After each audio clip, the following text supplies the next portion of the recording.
Good afternoon, everyone.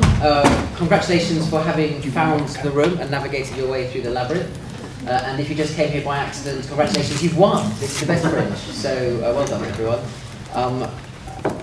Thank you very much, of course, to Policy Exchange for gathering us all here, and thank you very much to Deloitte for facilitating Policy Exchange in having us here to have what is plainly a discussion that is about what is plainly the single biggest issue we face, because it's about how Britain copes in a rapidly changing, exciting or alarming modern economic environment, depending on how optimistic or pessimistic you are. I think it was pretty much this time last year, plus a couple of weeks, that David Cameron first outlined his idea of the global race as the challenge that faces the country and as what would be his defining purpose as Prime Minister. I remember shortly after that Liberal Democrats, because I must talk about Liberal Democrats, it's your conference after all, senior Liberal Democrats briefing me to the extent that this was a load of old nonsense, it would never wash on a doorstep, no one would care. Now I've noticed they started saying it. There have clearly been some focus groups to tell them that actually people do understand this concept, they think it's rather important, and it's something that everyone should be talking about. And I think I wouldn't want to borrow phrases direct from the Prime Minister, but let's face it, that is what we're talking about here today. Our title, Rule Britannia, How to Release the UK's Global Potential. I would add, I wonder whether thinking about Britannia ruling is an advantage or a disadvantage when actually trying to realise that very potential. We have an eminent lineup of speakers. We're very grateful to have Stephen Williams, MP, joining us. I won't read out their biographies because it'll take a long time. I'll get it wrong, and they can introduce themselves and sell themselves far better than I can. John Longworth from the British Chamber of Commerce, Ian Steele, kindly senior partner at Deloitte, and of course Matthew Oakley from Policy Exchange. I suspect we all know the routine. What happens is I'll soon shut up, for which you'll be very grateful. The panel will all speak for about 5 minutes. If they speak for too long, I'll stare at them very hard and point at my watch, and then I'll stop. We'll then take batches of questions. They will be questions, they will be short questions, there will be special prizes for short questions. And having just advertised how not to be brief, I better just stop talking straight away. And let's go straight to Ian Steele, if you don't mind beginning for us. Yeah. Well, because I thought it was last. well, no, I'm afraid that there was a bit of a shuffle in the running order. No, they put me on first, everybody else looks good. Thank you for coming along, and thank you for the Policy Exchange for co-hosting this with us. I am a chartered accountant. I'm what's called a corporate finance advisory partner. I'm the senior partner for Scotland and Northern Ireland, and I'm on the board of Deloitte in the UK. And maybe a partly relevant role, at least for 3 years I was head of global advisory for the firm. So that allowed me to get some perspective on the subject matter of today's meeting. But a reasonable question from some people might be, why am I here and why is Deloitte here?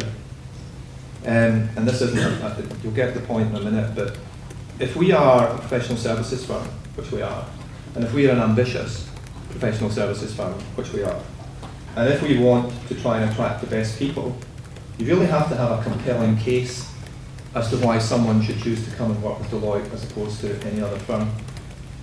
And the thing about what we do is it's quite hard to build a compelling case if our business is either being stagnant or is getting smaller.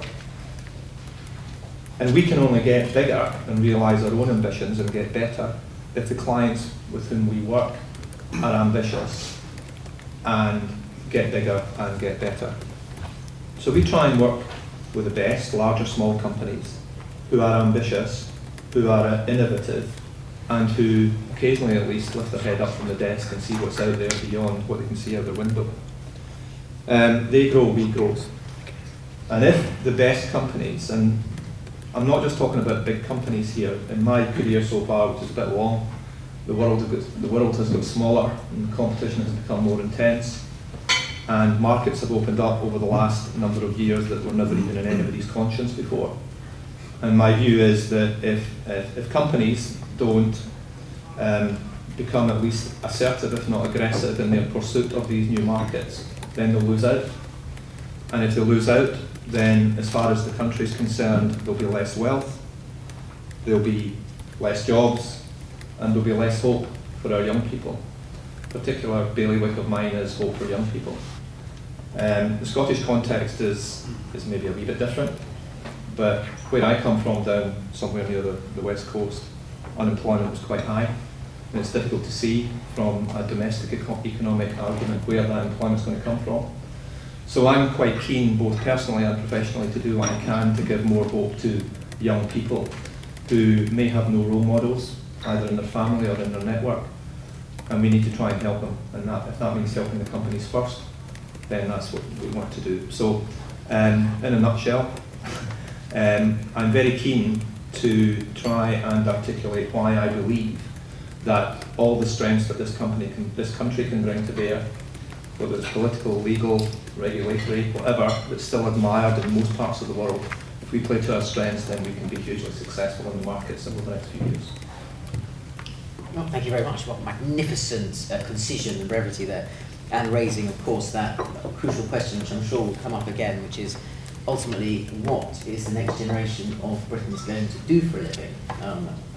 Whether or not you will shed any light on that or other things, I look forward to finding out. John Longworth.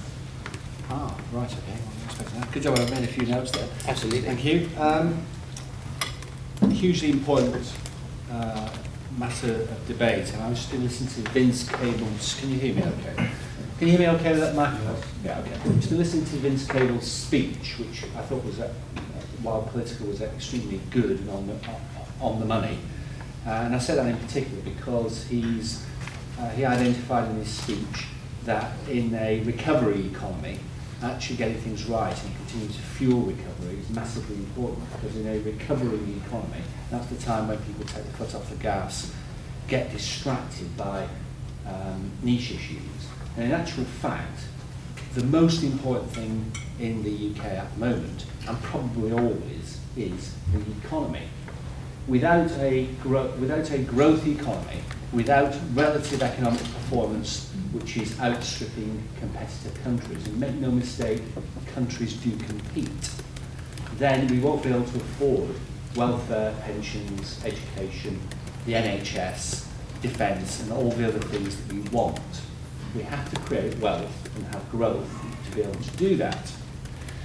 So, in terms of the Rule Britannia proposition, we at British Chambers are very positive about the UK potential. We are a small economy now. We no longer have a British world system that we can rely on. So we're actually operating really in a niche market, in a global economy. The UK will, in the not too distant future, represent only around 3% of GDP globally. Gives us a huge opportunity. Actually, being a niche player in a global economy gives us a huge opportunity, not a problem. Because if we can differentiate ourselves as a nation in ways that are able to serve that global economy, then we have a massive opportunity to prosper and grow.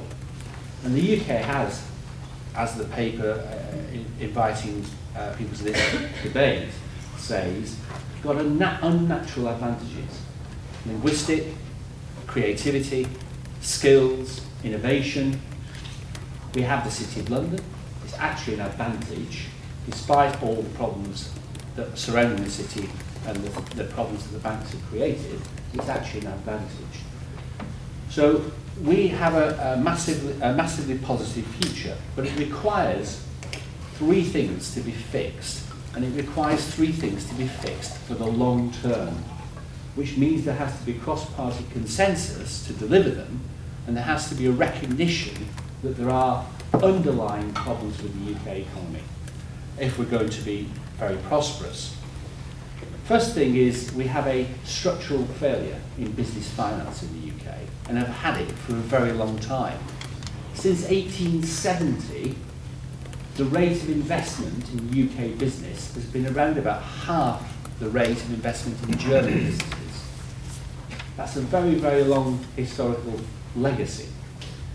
Didn't really matter between 1870 and 1913 that the City of London preferred to invest in emerging markets where the returns were higher, because actually the city effectively controlled that world system, dealt with all the transactions, made money out of it, and was able to get very good wealth creation for the UK. After that period, it mattered a lot, because the competitor nations were investing largely in their own economies to maintain and develop industry and businesses that were efficient and productive. And one of the problems the UK has had since the war is a long period of low productivity. And low-wage economies are both a symptom and a cause of that.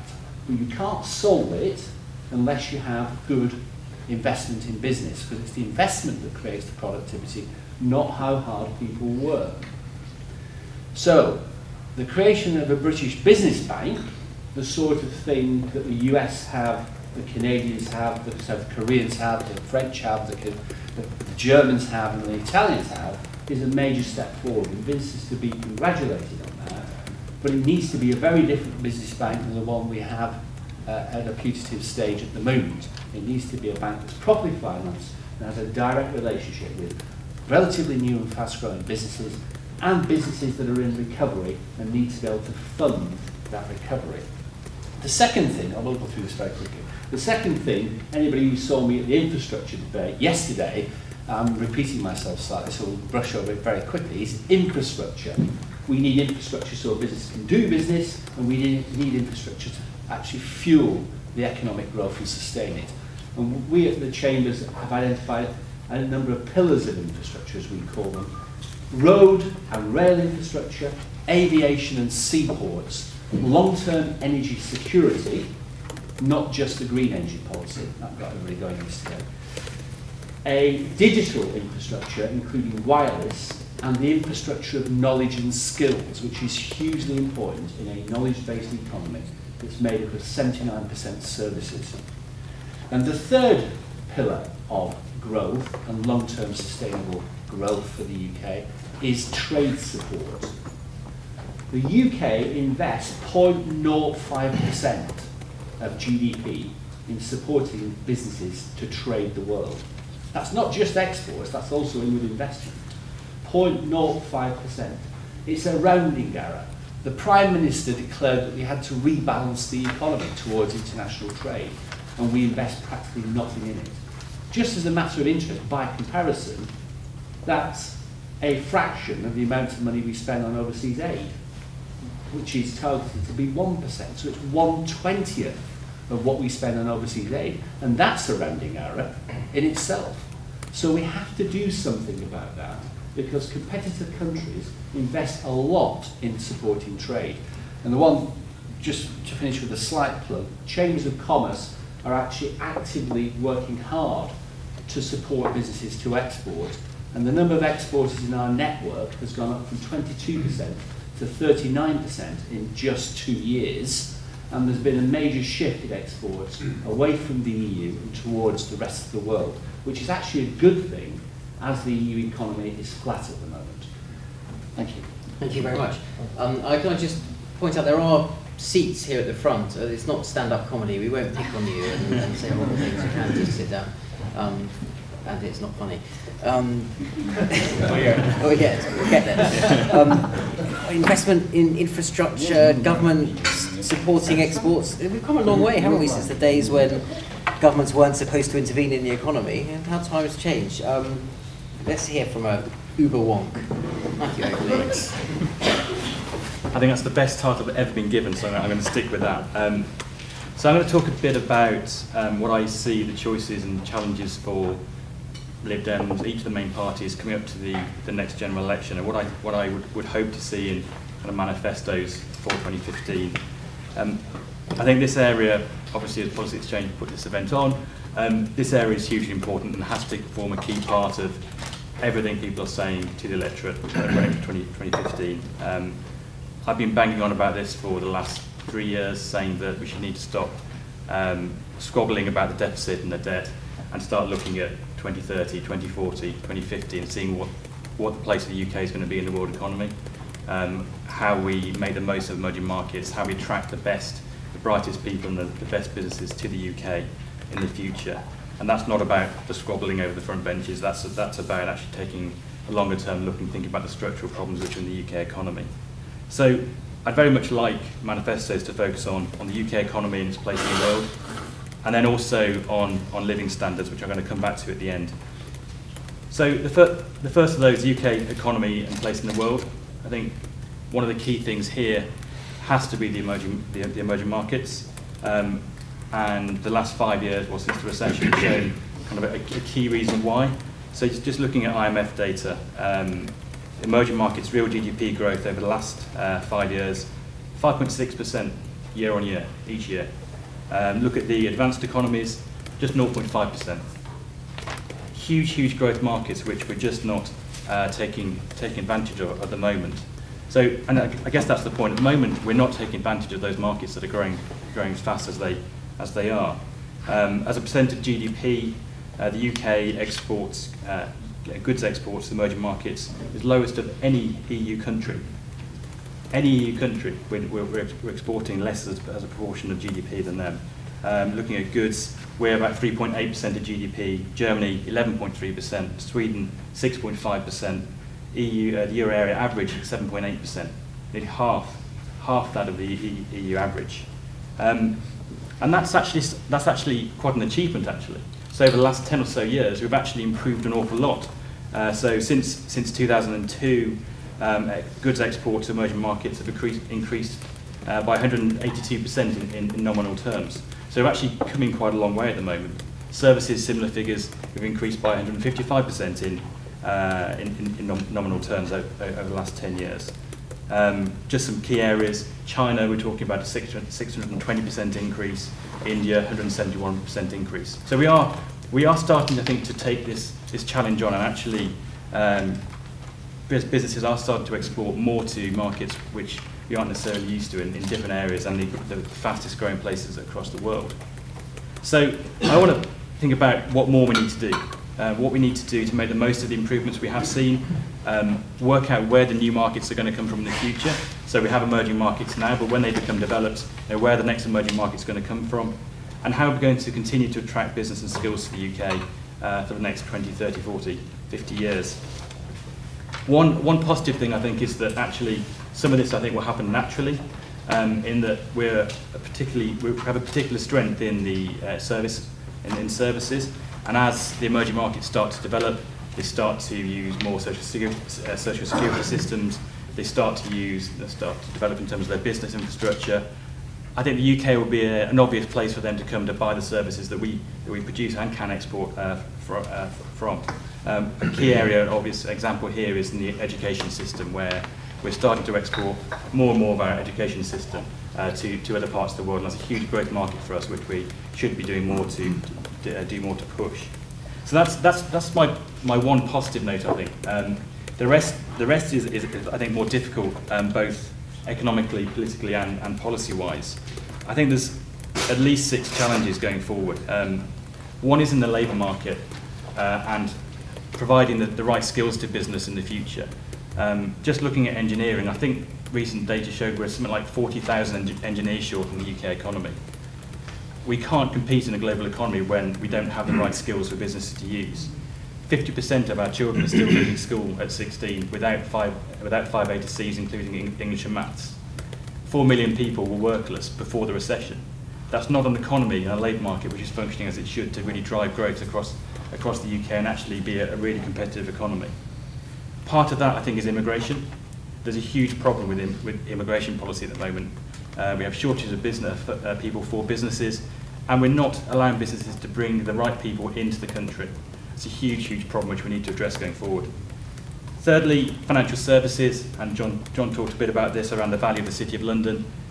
It's not the only place in the UK, but it is hugely important for the whole of the UK, and we need to be supporting it, not constantly trying to bash it. We need to support it much more strongly and recognise that it is going to be a key asset for ours going forward. Fourthly, again, copying some of John's stuff, planning and infrastructure.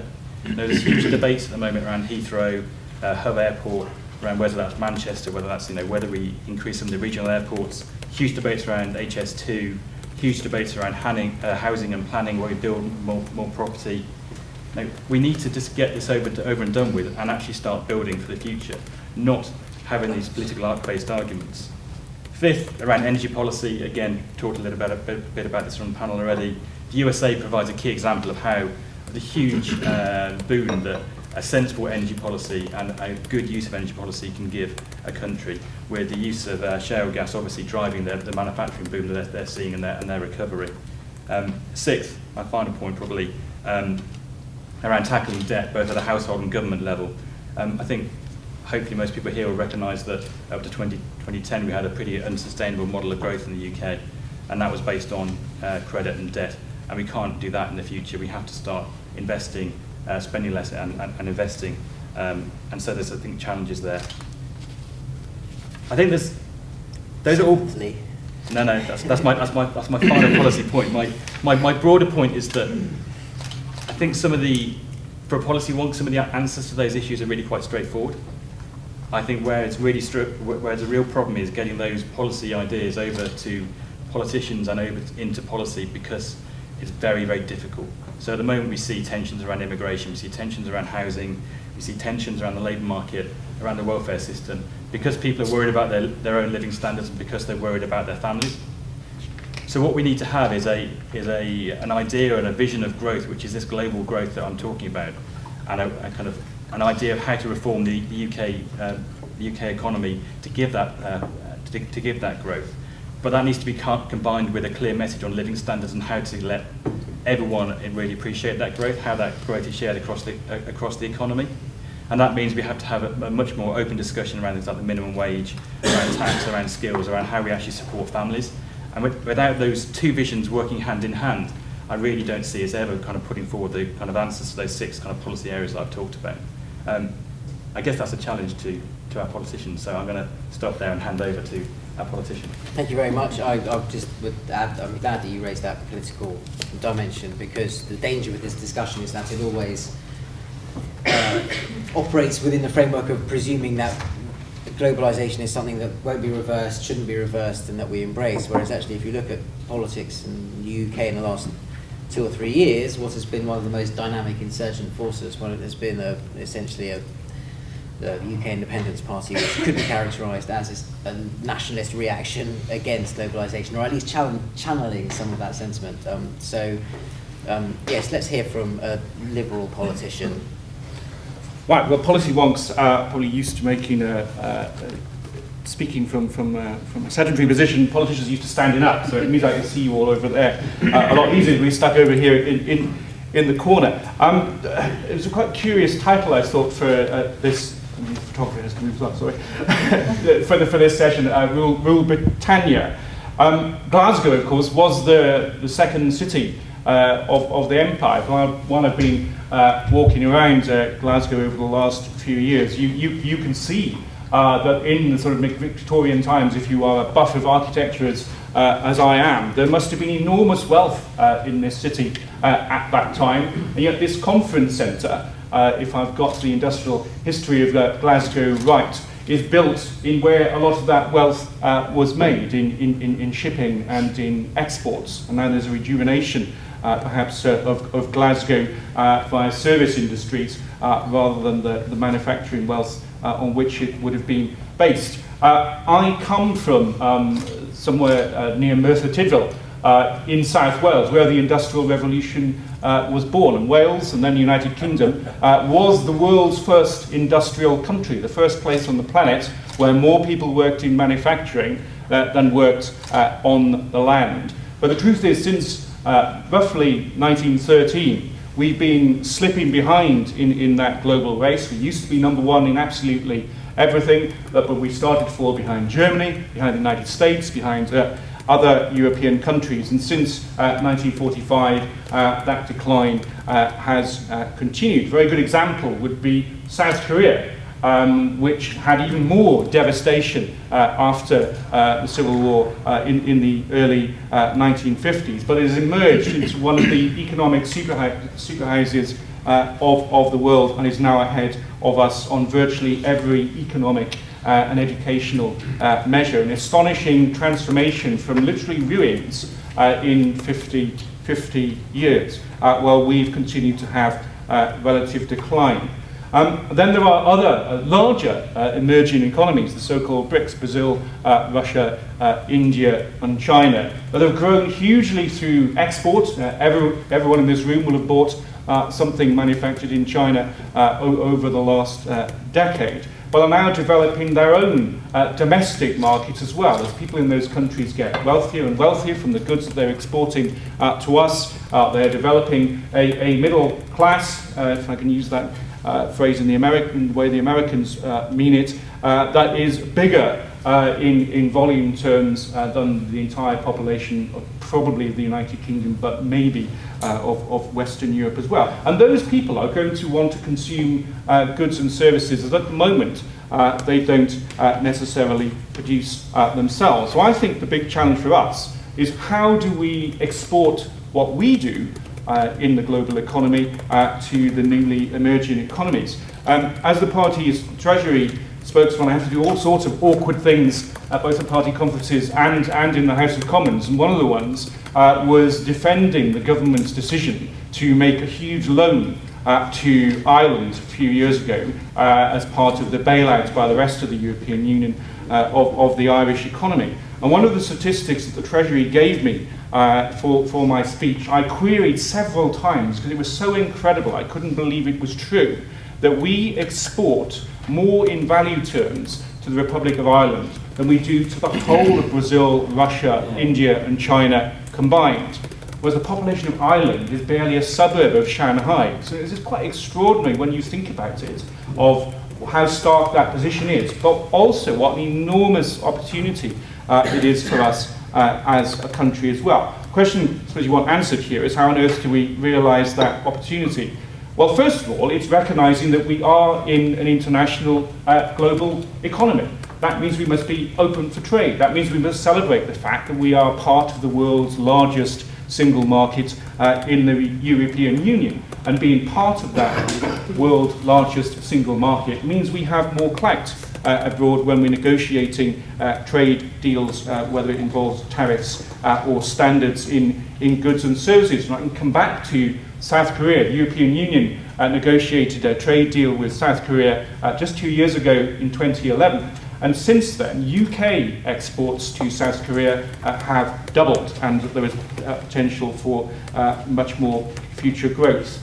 The other way that we have to be open to the rest of the world isn't just trade in goods and services, is we need to be open to the people of the world as well. I represent the city centre of Bristol, which is a multicultural melting pot, quite different to how it looked when I arrived in Bristol 25 years ago as a student. We now do have people from all over Europe, but from all over the rest of the world as well, earning their living in my city. And there's been much discussion this morning by your professional class, Rafael, about the dispute in between Vince and Nick, rather a manufactured dispute, I thought. But the real dispute that is at the heart of government is in between Vince and Theresa May, about whether this country should be open to people with the skills that we need from all over the world. And I think that is where we certainly need to be as a party. And this is just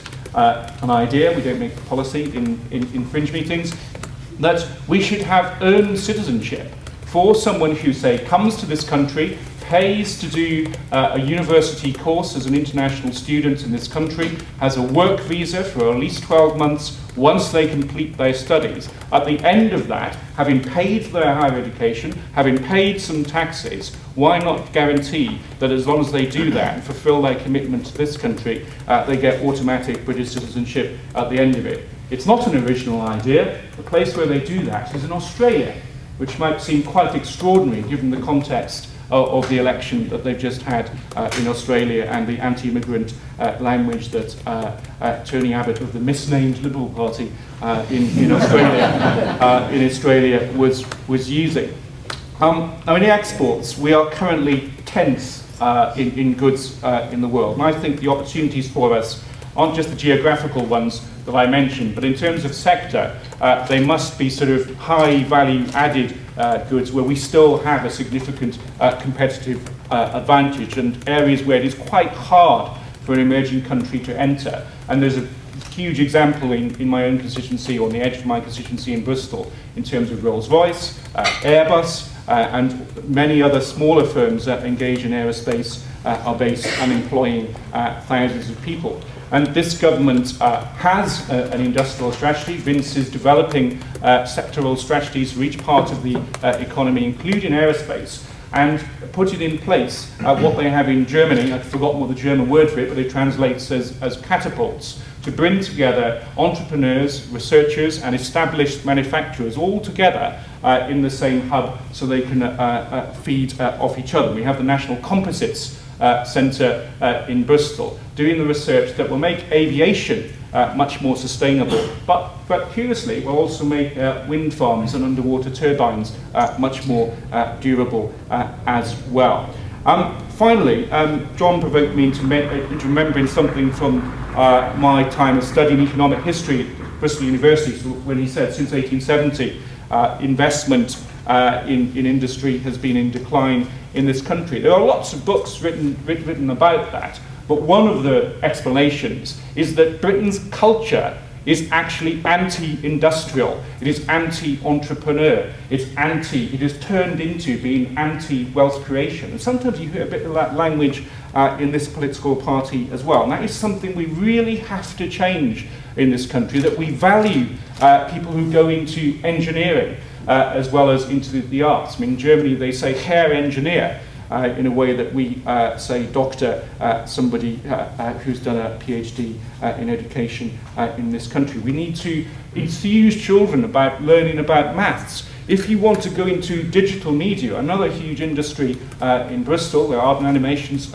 for instance, are based, yes, maybe you need to be able to draw a grommet like Nick Park is able to do. But if you're going to make the animation work, if you're going to make the games industry that's behind that is a big employer, actually in Scotland as well, in Dundee, you need maths and physics and not art. We need to instill that love of STEM subjects in children. So it's by giving our own young people the skills that they need, as well as being open to the rest of the world where people can import their skills, is how we'll succeed in this global race.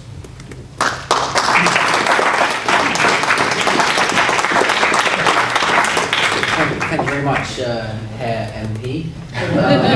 Now, I'm sure there are lots of questions, so let's take a batch. And remember, brevity, as well as being the soul of wit, is the highest valued commodity in fringe meetings at party conferences. Let's take the lady just there, and then these two gentlemen on the sort of at 10 o'clock from me here, and then we'll come back to. Starting with this. Is there a microphone around, or you just speak out here? Just shout. Okay, go for it.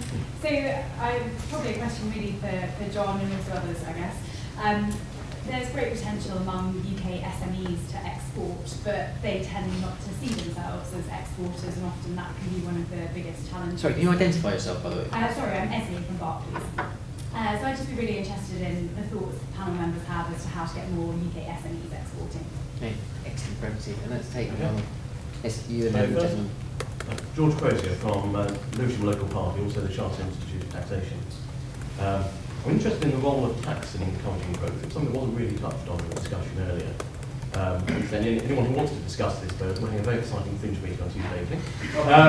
But tax and encouraging growth, the government put a lot of store in this. The corporate taxes roadmap for this parliament was very well received by business, by the tax profession. Corporation tax will be down to 20% by the end of this parliament. Innovations like the patent box.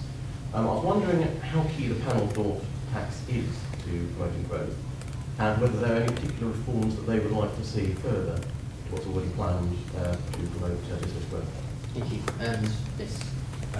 My name is Gareth Wilson. I'm a director of a video games company, so I was absolutely thrilled when you mentioned video games at the end of your speech. What most people in this room probably won't realise is, in Dundee, the biggest selling video game of all time, Grand Theft Auto, is made in Dundee with offices in Leeds and London as well.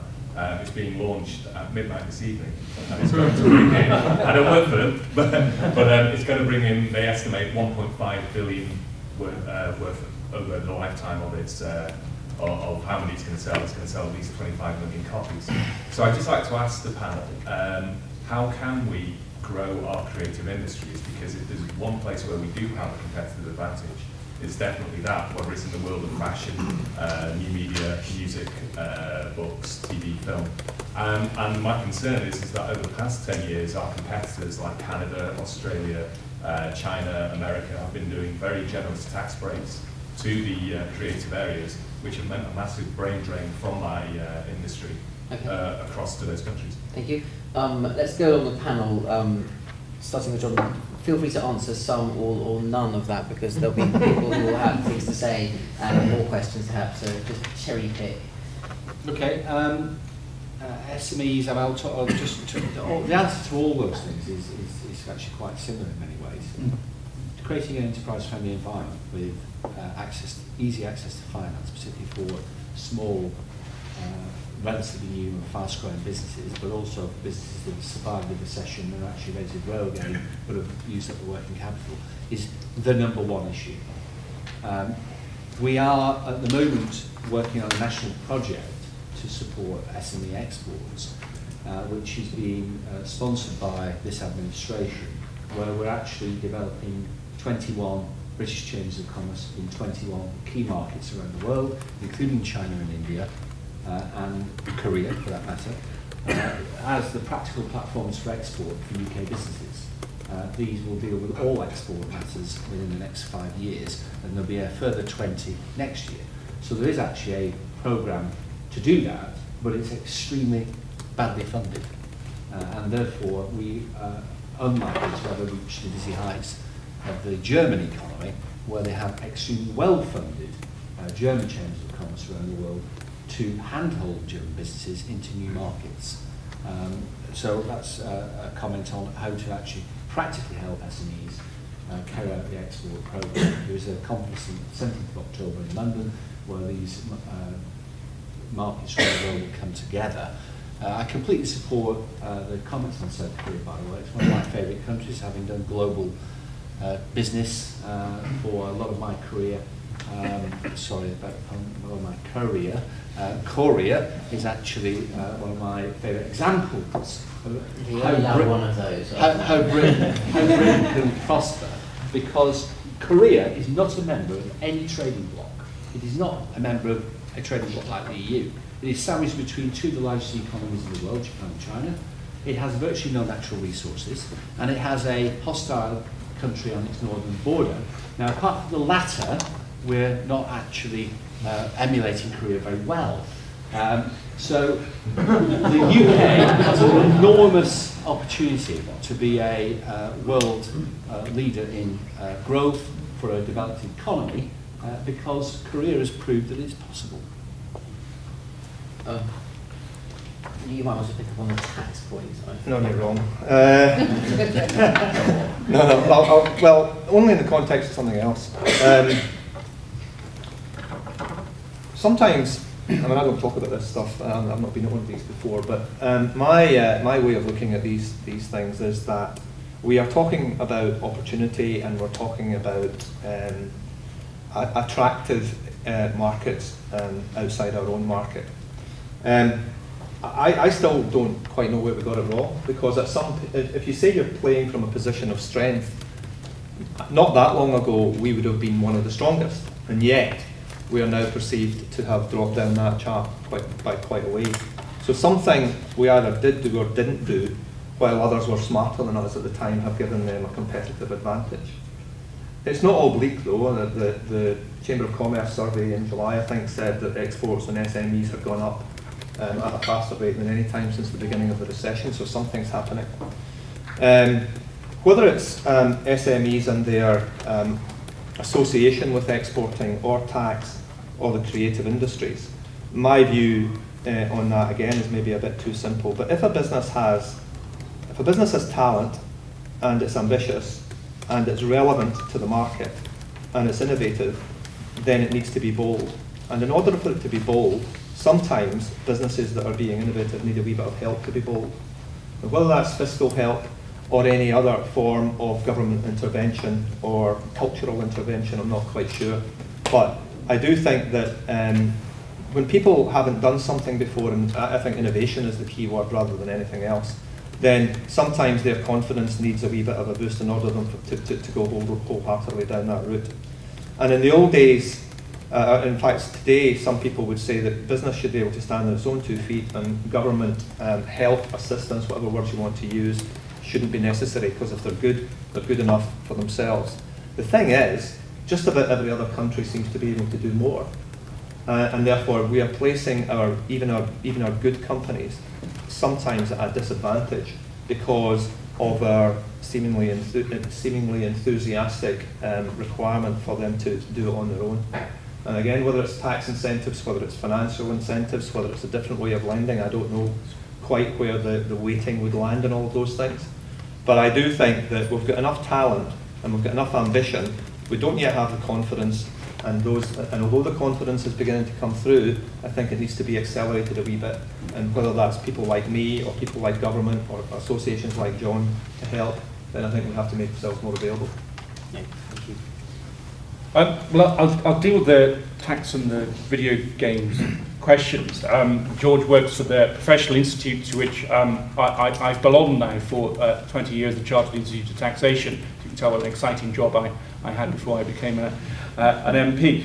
On corporation tax that companies pay, the government has made a virtue of reducing the rate of corporation tax.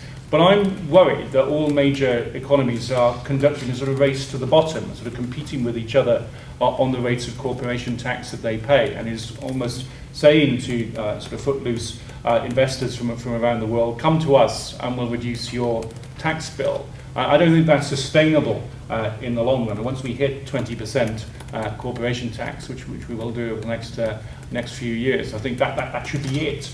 And I think the major economies through the OECD need to agree between them that we don't want this race to the bottom. And in fact, to tackle international tax avoidance, we need to rewrite a lot of the rules in corporation tax to make sure that multinationals can't play off countries against each other with their tax rules. Just to warm you up, I'm sure you're all going to be in the hall at 3:30 for the next big economy debate that we're having on this economy-themed day today on our Fairer Taxes paper. And one of the key votes in that is whether we should keep the top rate of tax at 45%, or whether we should increase it to 50%. And I've got the job of proposing that we keep it at 45%. So this is just something I'll drop in to warm you up for that. 45% rate of income tax is already the highest of a major economy in the world. Okay, and you might not have realised that, but we already have, alongside Australia and Germany, which also have 45% top rates of income tax, we already have the highest of developed countries in the world. 50%, so where we've been for the last 3 years, was massively outside the range of those income taxes. Normally, people who advocate reducing top rate of income tax say if we don't, some people will leave. That is true, and sometimes I've heard Vince say, well, goodbye then, to some of the bankers who used to say that I will leave if taxes are too high. But actually, I want to refer back to what I was saying earlier. If we want the brightest and best to come from all over the world to come to this country, some of it will be our culture, our language and the cultural opportunities we have in our major cities. Some of it will be the fantastic opportunities that exist in our industries like Airbus. But also, they will be looking at what we're going to take off them if they come here. And 45% is broadly what they'll expect to pay in Germany and Australia, and they'll expect to pay a lot less in virtually every other major economy in the world. So we've got to get our international tax structure right. And on video games, I just mentioned something about infrastructure that I didn't mention earlier. But we need, as well as having the sort of renewing the Victorian infrastructure that we're doing on railways, having investment in there, we need to make sure that we get the 21st century equivalent right and have super fast broadband in particular to every sort of hotspot in cities where most innovation, whether it's in Dundee or Bristol, takes place. And also have Wi-Fi as a social right. I've become a Wi-Fi militant since visiting Estonia on a parliamentary delegation earlier this year, and we sat in the cabinet room with the Prime Minister of Estonia, which is closer incidentally than I ever got with the Prime Minister in this country. And him explaining to us how everything in Estonia is now sort of e-commerce and e-citizens. Virtually everything is done online. And he said that in the 19th century and the 20th century, we saw transport and water and electricity and telecommunications develop as a social right, that Wi-Fi is now seen as a social right in Estonia. So you can innovate and share information wherever you are, even in a very small country on the periphery of Europe with a very hostile neighbour as well. Okay, thank you. If it's of any interest, I was once a correspondent in the Baltic states, and I also got closer to probably the Estonian Prime Minister than the current one. Matthew. I'm going to be quite short. And I think George and Gareth, and I answered both your questions kind of at the same time. And I think providing incentives for business to invest and grow, I think is exactly what the government should and can be doing. My big bugbear, and has been for a long time, is that we do it in a particularly unstable way. So we seem to change tax policy or any other policy every 6 months. And that doesn't seem to me like a good way to incentivise long-term investment from business. If you're planning an investment over 5-10 years, and within that 5 or 10 years the tax code has changed 7 times, you don't have the kind of certainty and stability that you need to make that investment decision. So a short plug for a report at the back of the room which we published a year or so ago, outlining some of these ideas I'm talking about, where one of our big tax idea was basically that you change the system much less. We have a pretty good tax system as it is. Just leave it alone. Okay. I like that kind of advice. Right, so the last lot of questions were brilliantly brief. So if we can emulate their brevity, and I will force the same brevity on the panel in response. Let's take more than 3 this time. I know this gentleman, got missed out last time, so let's go and then to your left, and then gentleman at the back, and then Sundar, go on then. Yeah, John Innes, Lib Dem member Banbury. That's probably why I'm standing up. Not a politician, but in politics. Very brief, 2 questions. First, I didn't hear any mention of the EU. How disastrous, how calamitous would it be if we actually were to leave the EU? Secondly, looking at the motor industry in the UK, we have great success with Honda, Nissan, Jaguar Land Rover, the BMW factory, which is very near where I live, all under international foreign ownership and foreign management. Is there something wrong with British senior management? Thank you. Philip Oser from the Government of Jersey. I noticed the comments about the importance of the city. A recent report that we commissioned in Jersey from Capital Economics showed a strong relationship between Jersey and the UK. The fact that there's about 180,000 jobs supporting UK jobs from investment from Jersey into the City of London. I'd be interested to know what the panel's views on how inward investment into the UK can be further enhanced, and how almost the wider Britannia family, including the Crown dependencies, could work together in future more cooperatively. Right, thank you.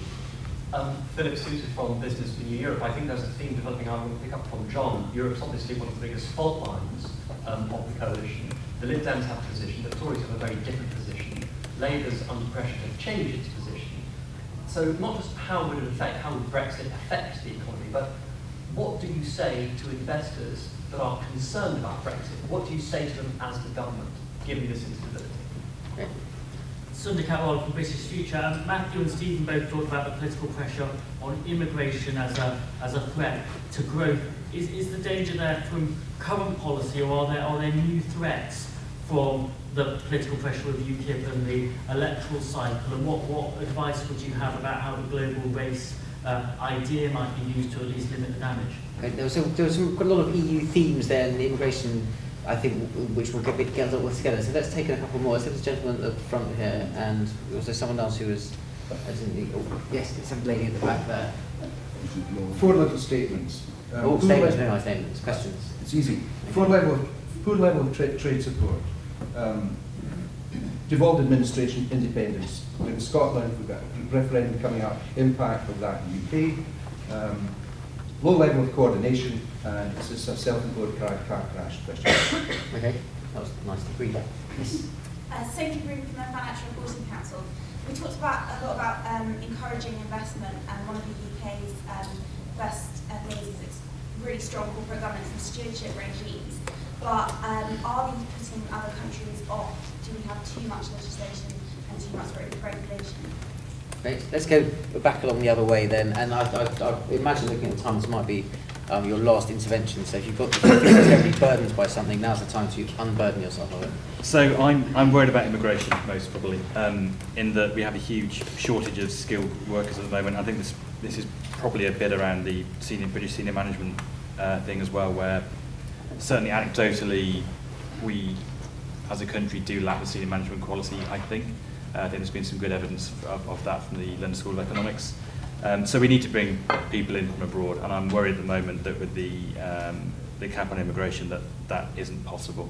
I'm also worried about the future for the general election, and what I'd very much like to see is a strong stance from the Lib Dem saying that we are supportive of bringing the best and the brightest into this country. We're not going to go down the route that other parties might do and say, we're going to be tough on immigration just to try and win votes.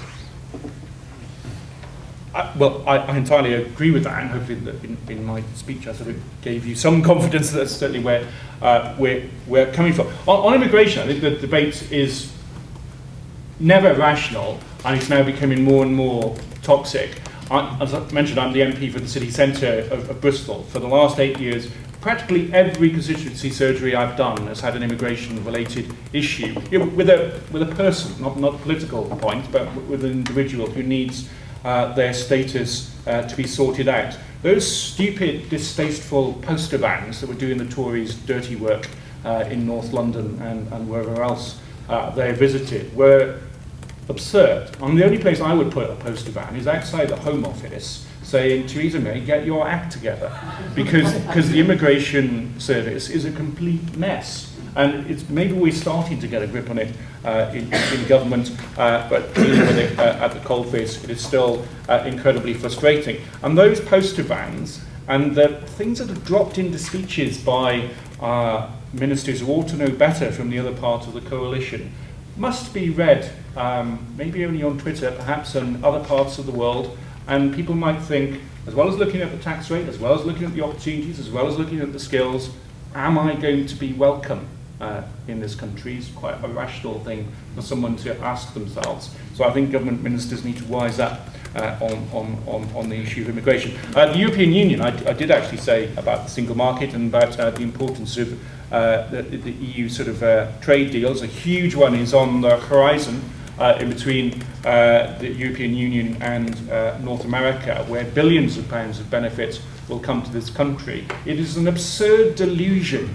for anyone to think that if Britain was outside the European Union and would be a single market of 62 million people negotiating bilateral deals with the United States, with China, with South Korea, that we would get better terms than we would as part of 500 million in the European Union. And I think that's where, when we get a referendum, that's the sort of area where it's going to be won, by making people realise we will be economically worse off and marginalised if we're outside the European Union. You say when rather than if we have a referendum? Well, I think it's becoming more and more inevitable. I think that we'll have a referendum. I don't know what the trigger point would be. Plucking a date out of the air, which the Tories have done with 2017, I think is fatuous. But whenever there is a next major treaty change within the European Union, which probably is going to come because of the problems in the sort of monetary union, that's probably the right and rational trigger point, and it will have to be a referendum of an inert basis. I was far too young to vote in 1975, as were most of the people in the room, to flatter most of you. I'm afraid we're probably going to have to go through it again. Yeah, in the interest of time and the fact that John will say something a lot more interesting than me, just a couple of points. The comment about is there something wrong with UK management? With the examples that you gave, I can understand where you get that question, but if you look at it through another lens, and you look at some companies, including some Scottish ones like the Behr Group and Agreco, as well as Arup, many food and drink companies in Scotland, and many oil and gas companies, whether they're in Aberdeen or elsewhere in the country. There will be people in other countries concerned about the level of engagement they're having in their countries. There are some seriously successful, globally minded, talented management teams in this country that are expanding businesses quite rapidly and successfully in overseas jurisdictions. The point about independence, any poll at the moment would suggest that the majority will vote for staying together. But one interesting development during the course of next year will be the English local elections in May, I think. And the way things look at the moment, the prominence of UKIP and the reaction of some other parties to their success might very well mean that the notion of coming out of Europe will be felt more strongly after those local elections or leading up to those elections. Then you come to September, and then the Scottish electorate might very well be confronted with, do you want to stay part of the UK but outside Europe, or do you want to stay part of Scotland in Europe? That's an interesting dynamic. I don't know where that'll go, but it's an interesting dynamic. John, and I imagine you're hoping not to be put on the spot exactly where your feelings about the European referendum, whether it should happen and when, but I'm going to try and put you on the spot about that anyway, please. Perfectly okay. Good. Because we are the only business group that's done extensive surveys of our members on European Union membership, and will continue to do so until the referendum takes place. We do some of the biggest business surveys in the UK. In fact, we do the biggest business survey in the UK. It's usually 4,000 businesses, and we can break it down by region, including Scotland. So I'm very happy to answer. Well, please do, and what do those surveys tell you? All right. Well, I'll not deal with the EU first. Okay. Jersey, extremely important gateway to the City of London. We've got a very vibrant Chamber of Commerce, and we've got to actually protect those overseas territories' access to the market and to proper financial services to attract inward investment into the UK. So I totally support that speaker over there who's talking about Jersey.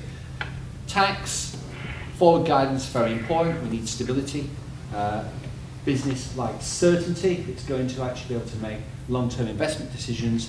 We should phase out corporation tax in the long term. It's a perverse tax. It only represents a very small proportion of the tax take of the UK anyway. It actually rewards bad performance. It actually penalises good performing companies, and it penalises UK domiciled companies against overseas domiciled companies. It should be phased out. That's my personal view, by the way, not the Chamber's view. Capital gains tax, however, the Chamber's view on that is it should be halved in order to encourage entrepreneurship. On regulation, yes, we have far too much regulation. Much of it comes from Brussels. On immigration, we have a view that education establishments who train overseas students, education is a service industry. Actually, training overseas students is a service sector export. So actually, to decide people's status as an immigrant before they graduate is perverse. We need the highest quality pool of talent from which UK business can choose. So we need to attract the brightest and the best from around the world into the education system. But we should actually have a points system which rewards and encourages immigrants with high skills and benefit the UK economy. We don't want a low skilled, low labour cost economy, because actually that's a hiding to nothing and will lead and be a symptom of low productivity in the long term. So that's immigration. And on the EU, just to mention on the Republic of Ireland point which was made earlier, that is no longer true, that popular tale about the BRICS and the Republic of Ireland. In fact, you could say it was never really true. You could say Ireland was part of the UK domestic economy anyway, and most of the trade across the border flows are actually in food. The actual statement about the BRICS was true to the extent that it related to goods, but made no reference to services, and services are 79% of the UK economy. Actually, even in goods now, the exports to the BRICS countries are far higher than the exports to Ireland. But that's actually symptomatic of the European debate, because there are all sorts of facts that are untrue about Europe that are not out there. We've actually surveyed our membership, and an overwhelming majority of members of the British Chambers of Commerce network want to stay in a single market. Over 84% say this. However, by a majority more than 2 to 1, businesses in the UK want no further integration with the European Union, and with all the burdens that would create. And 25% want to leave immediately. The general position is that they support the Prime Minister's position on renegotiation. but the existing rules are not the main priority. Within the existing rules, the hit list of renegotiation points are on worker social rights, particularly around things like working time directive and on agency workers directive. Secondly, on areas relating to safety issues that lead to bureaucracy, not about safety itself. But the existing rules are not the key issue. The key issue is that the European Union is moving off in a particular direction at high speed. The status quo is therefore not an option for the UK, and the question then remains about where we stand on what comes next. And that's the uncertainty that British business want resolving, and they actually want a referendum and clarity to resolve that. So that's the position of UK business, overwhelmingly. Thank you very much. Now, we have to vacate the room promptly a couple of minutes ago. So traditionally the chair wraps up with elegant, clever summary of what's been said, but let's presume that I've outsourced that task to a cleverer chair in one of the BRIC countries who's currently doing it brilliantly and cheaper. So thank you.